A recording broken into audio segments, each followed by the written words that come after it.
मनसेचा वर्धापन दिन होता. त्या दिवशी त्यांनी गंगेबद्दल कुंभमेळ्याबद्दल एक काहीतरी स्टेटमेंट दिलेलं. त्यानंतरच लोकांनी खूप त्यांच्यावरती की राजसाहेबांचं हिंदुत्व असं आहे, राजसाहेबांचं हिंदुत्व असं आहे, हे सगळ्या गोष्टी बोलणं चालू केलं. हे सगळे जे मुद्दे आहेत ते सगळे बाहेर राहतात, बाजूला राहतात आणि आपली माती भडकवली जातात. त्यांचं म्हणणं फक्त एवढंच होतं, औरंगजेबाची कबरवरती जी सजावट केली ती हटवा आणि तिकडे एक बोर्ड लावा की या औरंगजेबाला आपल्या मराठ्यांनी तिकडेच गाडलेला. आणि खूप लोक आहेत चांगली, पण ही काही गोष्ट लोक आहेत ना ज्यांना नेहमी भांडणं पाहिजे आणि मग आपण मारल्यानंतर त्यांना मग ते लोक बोलतात की बाबा ये लोग गुंडे है, एक भाषा नहीं आई तो क्या करेंगे, असं तसं हे ते. अरे क्या करेंगे मतलब.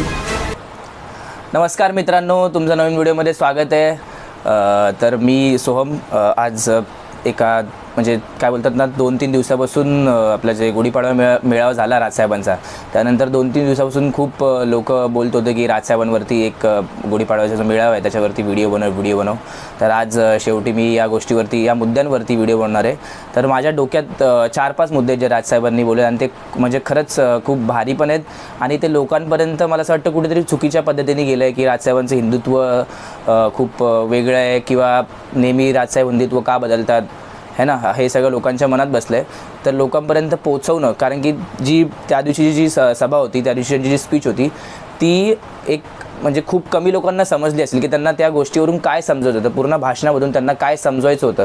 तर आज मी तुम्हाला डिटेलमध्ये सांगणार त्यांनी काय काय मुद्दे उचलले होते त्या सभेत आणि त्यांचा त्या पूर्ण सभेच्या किंवा पूर्ण भाषणाच्या पाठी हेतू काय होता, ह्या तुम्हाला व्हिडिओमधून पूर्ण कळणार आहे. तर व्हिडिओ शेवटपर्यंत बघा. मित्रांनो, सगळ्यात पहिला मुद्दा म्हणजे त्यांनी सुरुवात जी केली, जसं आल्या त्यांनी सुरुवात केली जे काही दिवसांपासून म्हणजे जेव्हा त्यांचं ते हे झालेलं आपलं मनसेचा वर्धापन दिन होता, त्या दिवशी त्यांनी गंगेबद्दल कुंभमेळ्याबद्दल एक काहीतरी स्टेटमेंट दिलेलं. त्यानंतरच लोकांनी खूप त्यांच्यावरती की राजसाहेबांचं हिंदुत्व असं आहे, राजसाहेबांचं हिंदुत्व असं आहे, हे सगळ्या गोष्टी बोलणं चालू केलं. तर सगळ्यात पहिला मुद्दा त्यांनी सभेमध्ये तोच उचलला की माझं हिंदुत्व मला शिकवू नका. कारण की राजसाहेब खूप आधीपासून म्हणजे ठाकरे घराणं हे हिंदुत्वासाठीच नावाजलेलं आहे. त्यांनी हिंदूंसाठी किंवा मराठी लोकांसाठी आधी जर पाऊल कोणी उचललं असेल तर ते ठाकरे घराणंच असेल. तर त्यांचं म्हणणं हे होतं त्याच्यातून की त्यांचा कुंभमेळ्याला विरोध नव्हता. जे ते बोलले त्याच्यात कुंभमेळ्याला बिलकुल विरोध नव्हता. त्यांचं म्हणणं फक्त एवढंच होतं की जर एवढी करोडो लोक तिकडे चालली आहेत कुंभमेळ्यात आणि जर तिकडे जे प्रेत असतात ते असेच गंगेत फेकले जातात किंवा जे फुलं हार ते सगळं तिकडे फेकले जातात, तर मग तिकडचं पाणी आपण का प्यायचं है ना. एवढं जर ते दूषित पाणी असेल, त्यांनी त्याच्यामध्ये व्हिडिओ पण दाखवली सभेमध्ये. तर लावरे तो व्हिडिओ, त्यांचा डायलॉग फेमस आहे तसे त्यांना व्हिडिओ पण दाखवली. तिकडे आपण जर बघितलं असेल नीट तर पूर्ण घाण कचरा जो पण आहे तो सगळं त्या गंगेच्या नदीत जातो आणि मग तेच पाणी मग लोक येऊन पितात. म्हणजे ह्याच्या पाठी लोकांची श्रद्धा तर आहेच, पण थोडंसं आपण आपल्या सेहतचा विचार पण केला पाहिजे, एवढंच त्यांचं म्हणणं होतं. आणि मग परत तेच खूप लोक त्यांच्या हिंदुत्वावरती बोलत होते. मग त्यांनी बरोबर त्यांना प्रत्युत्तर दिलं की परत मुंबईमध्ये पण आपली आता जी मुंबईच्या नदी आहेत 5 नद्या, त्यातली 4 नद्या तर मरत आल्यात म्हणजे मेल्यात ऑलमोस्ट. पण एक नदी जी आहे, जी मिठी नदी आहे, ती पण आता कुठेतरी मरत आली आहे. तेच त्यांचं म्हणणं होतं की जो पण कचरा, जो झोपडपट्टीमधून जो कचरा निघतो तो सगळा जातो नदीमध्ये. मग नदीला साफ करणं हे सगळं कधी करणार आपण है ना. आपण औरंगजेबाच्या कबरीवरती बोलतो आहे, आपण इकडे ही भांडणं आली त्याच्यावरती बोलतो आहे किंवा मुद्दे काहीतरी विधानसभेत वेगळेच असतात. हे सगळे जे मुद्दे आहेत ते सगळे बाहेर राहतात, बाजूला राहतात आणि आपली माती भडकवली जातात. त्यांचं म्हणणं फक्त एवढंच होतं. दुसरा विषय त्यांचा होता तो होता औरंगजेबाच्या कबरीबद्दल. खूप दिवसापासून त्यांना पण म्हणजे खूप लोकांना असं वाटत होतं की राजसाहेब बोलतील आणि शेवटी ते बोलले त्या विषयावरती. कसं असतं मित्रांनो की आपला इतिहास जर आपल्याला लोकांना दाखवायचा असेल तर त्याचा काहीतरी प्रूफ पाहिजे. जर तो प्रूफच मिटवला तर आपण पुढच्या जी जनरेशन आहे आपली त्यांना काय सांगणार की बाबा इकडे काय होतं है ना. जर औरंगजेबाची कबर तिकडे आहे, त्यांनी तेच सांगितलं की औरंगजेबाची कबरवरती जी सजावट केली ती हटवा आणि तिकडे एक बोर्ड लावा की या औरंगजेबाला आपल्या मराठ्यांनी तिकडेच गाडलेला. आणि त्यांनी एक मस्त वाक्य पण वापरलं की आपल्या मराठीत आपण बोलतो पुरून उरीन. ह्याचा अर्थ म्हणजे की त्या औरंगजेबाला आपण पुरलं आणि मराठे त्यांच्यावरती आपण आपली मराठी जी सेना आपली मराठ्यांचे जे मावळे आहेत ते आपण मुघलांवरती आपण पुरून उरलो. म्हणजे आपण त्यांना पुरलं आणि त्याच्यावरती आपण त्यांना उरलो. हे मस्त सुंदर त्यांनी वाक्य दिलं. तर त्यांना हिंदुत्व समजून म्हणजे सांगायची वेगळी अशी गरज नाही. प्रत्येक दिवशी येऊन त्यांना हिंदुत्व सांगायची अशी वेगळी गरज नाही. त्यांचं हिंदुत्व आपल्या लोकांना पण माहिती आहे. त्यांचं म्हणणं एवढंच होतं की आपण आत्ता छावा चित्रपट बघितला, तो विकी कौशल त्यात छत्रपती संभाजी महाराजांचा रोल करत होते. ते मेल्याच्या नंतर आपल्याला कळतं की छत्रपती संभाजी महाराज किती मोठे होते. म्हणजे एका चित्रपटानंतर आपला हिंदू धर्म किंवा आपण किती हिंदू प्रेमी आहे हे आपल्याला त्या चित्रपटानंतर कळतं. ह्याच्या आधीपासून हे लोक का नव्हते बोलत औरंगजेबाच्या कबरीबद्दल. चित्रपट झाल्याच्या नंतर हळूहळू हे सगळं म्हणजे कुठेतरी तुम्हाला बाकीचे मुद्दे दुर्लक्ष करून याच मुद्द्यांवरती पॉलिटिक्स करायला, राजकारण करायला ते लोक करत असतात. कारण की मग दोन जात एकमेकांच्या विरोधात येतील किंवा दोन रिलिजन एकमेकांच्या विरोधात येतील आणि मग त्यांच्यात भांडणं लागतील. हे जातीपातीचं राजकारण हे शेवटी करत येतात हे लोक. हेच राजसाहेबांचं म्हणणं होतं तिथून. पण तरी लोकांनी ते चुकीचं घेतलं असेल तर मी हेच सांगतो की त्यांना ते बिलकुल नव्हतं बोलत. त्यांना फक्त एवढंच बोलायचं होतं की जातीपातीचं राजकारण जर कोण इतिहासाद्वारे करत असेल, त्यांनी हे बोललं पण की जर कोण तुम्हाला इतिहास सांगत असेल आणि त्यात जातीपातीचं काहीतरी गोष्ट असेल की जात असेल पात असेल तर ते मानू नका. त्यांच्या पाठी त्यांचं काहीतरी राजकारण असेल. आणि व्हॉट्सअपवरती ते बोलले पण की व्हॉट्सअपवरती इतिहास वाचणं बंद करा. काही पुस्तके असतील छत्रपती संभाजी महाराज शिवाजी महाराजांबद्दल ती वाचा. त्याच्यातून आपल्याला खरा संदर्भ, खरा प्रूफ कळतो. हे आपण व्हॉट्सअपवरती मेसेज वाचतो दर शिवजयंतीला किंवा कुठेही व्हॉट्सअपवरती मेसेज येतात आणि मग आपण त्यालाच खरं मानून बसतो. पण त्याच्यापाठी काय संदर्भ नाही, काही नाही, कोणत्या पुस्तकाचं नाव नाही आणि आपण त्याला खरं मानणं ही खूप चुकीची गोष्ट आहे. आत्ता तरी आपल्या वयाची, माझ्या वयाची मुलं आहे त्यांना मी एवढंच सांगू इच्छितो की व्हॉट्सअपवरती जे पण इतिहास तुम्ही बघता तो 100% खरा असं बिलकुल नाही. किंवा इंस्टाग्राम, फेसबुक जे काही, जोपर्यंत त्याचा संदर्भ तुम्हाला भेटत नाही किंवा तुम्ही थोडं त्याच्यावरती अभ्यास करा की बाबा हे खरं गोष्ट झालेली की नाही, तर तुम्हाला नक्की त्यातून कळेल. म्हणजे खरंच त्या दिवशीची जी सभा होती त्यातून खूप साऱ्या गोष्टी शिकण्यासारख्या होत्या.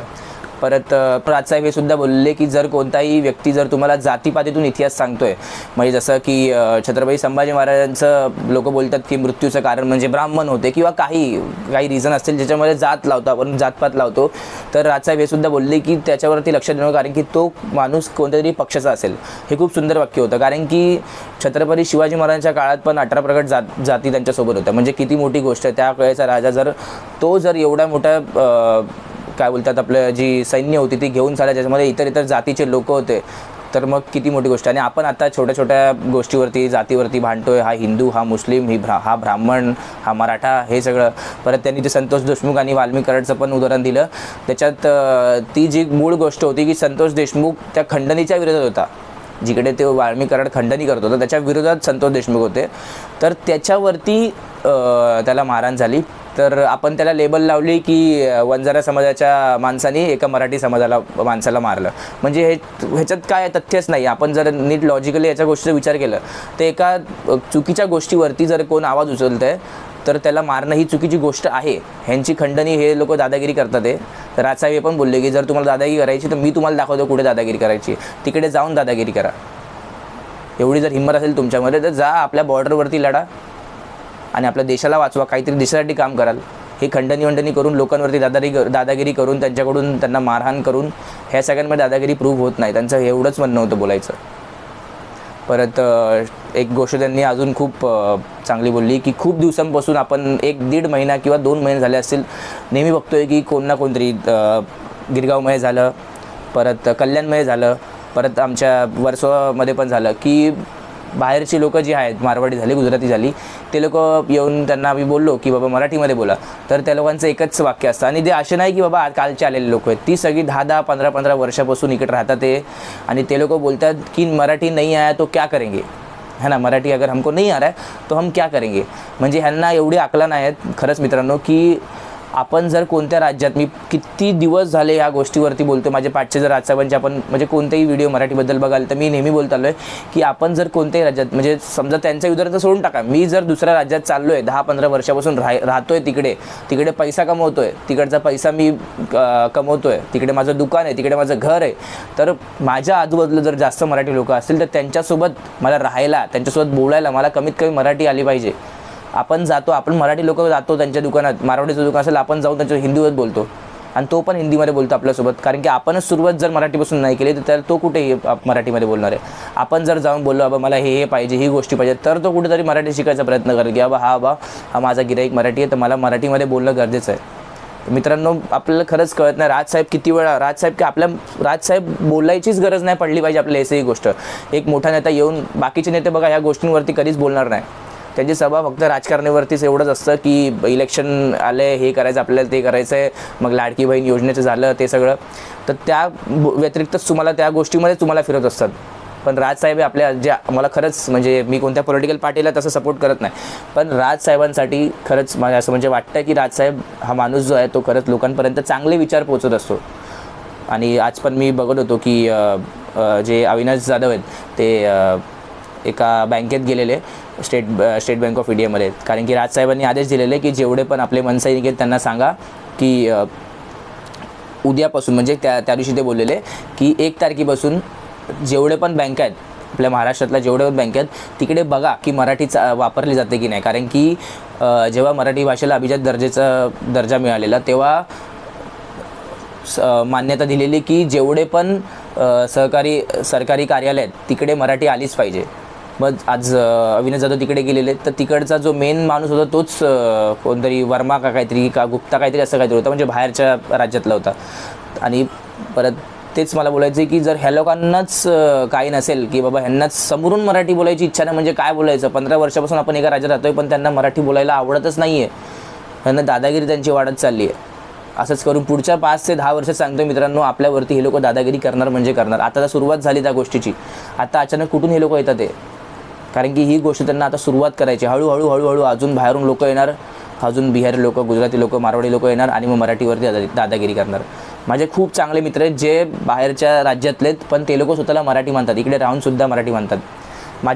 माझे खूप सारे मित्र बाहेरच्या राज्यातून येतात पण ते स्वतःला इथे राहतात, ते 10-15 वर्षापासून इकडे राहतात ते, पण ते लोक स्वतः मराठी म्हणतात. मी 5-6 उदाहरण पण दिले. ते लोक माझ्यासोबत मंदिरात येतात, माझ्यासोबत फिरतात, माझ्यासोबत मराठीच बोलतात. म्हणजे ह्याच्यापेक्षा मोठी गोष्ट काही लोक आहेत चांगली, खूप लोक आहेत चांगली, पण ही काही जी गोष्ट लोक आहेत ना ज्यांना नेहमी भांडणं पाहिजे आणि मग आपण मारल्यानंतर त्यांना मग ते लोक बोलतात की बाबा ये लोग गुंडे है, एक भाषा नहीं आई तो क्या करेंगे, असं तसं हे ते. अरे क्या करेंगे मतलब, तू जर तुझ्या राज्यात प्रत्येक राज्याची एक भाषा असते. राजसाहेब बोलले पण होते की प्रत्येक राज्याची, आम्हाला सांगायची गरज नाही की देशाभिमान काय आणि काय नाही. तू जर आमच्या राज्यात येतोय, दुसऱ्या राज्याचा असशील तर तुला आमच्या राज्यात येऊन मराठी ही आलीच पाहिजे. आणि काय प्रॉब्लेम काय मला कळत नाही यांना मराठी शिकण्यामध्ये. जर तुम्हाला 10-15 वर्षापासून शाळेत एक भाषा शिकवली जाते, ती भाषा तुम्हाला, हिंदी कशी शिकले तुम्ही, तुमची भाषा तुम्हाला पहिल्या समजा तुम्ही गुजरातहून येतात तर तुम्हाला गुजराती येत होती ना, मग तुम्ही महाराष्ट्रात आले, तुम्हाला हिंदी यायला लागली तर तुम्हाला मराठी का नाही येते महाराष्ट्रात येऊन. मराठी बाजूबाजूला जर तुमचं मराठी एन्व्हायरमेंट तर तुम्हाला मराठी आलीच पाहिजे.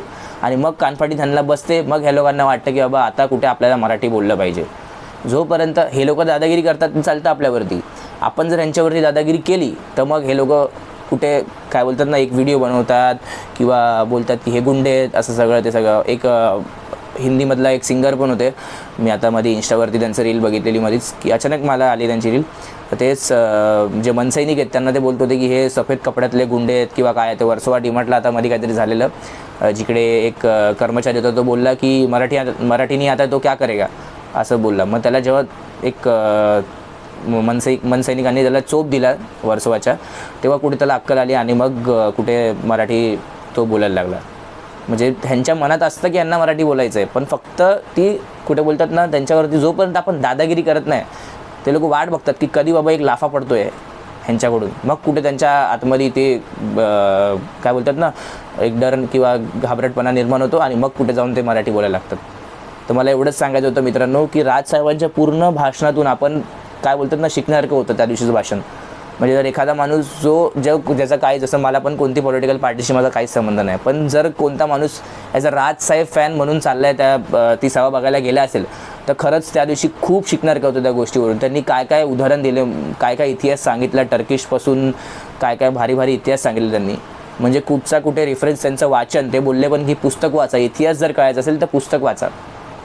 परत त्यांनी एक त्यांच्या आजोबांचं जे पुस्तक होतं ऊठ मराठा ऊठ, त्यातली पण एक जी सुंदर त्यांनी ओळ सांगितलेली की जे बाकीचे जे राजकारणी आहेत ते तुम्हाला जातीपातीतच तुम्हाला अडकवणार आणि आपण कोण आहे, आपण मराठी आहे, आपल्या ज्या मूळ गरजा आहेत त्या आपण विसरून ह्यांच्या राजकारणामध्ये आपण लागतो की बाबा हा हिंदू आहे, हा मुस्लिम आहे, हा ह्या कास्टचा आहे, हा ह्या रिलिजनचा आहे. मग आपण आपल्यातच भांडणं करत असतो, मग आपण विसरतो आणि मग इलेक्शन येतं त्यावेळी हे लोक लाडकी बहीण योजना लावतात किंवा कोणताही योजना लावतात आणि मग आपण भरकटतो आणि त्यांनाच मत देऊन येतो.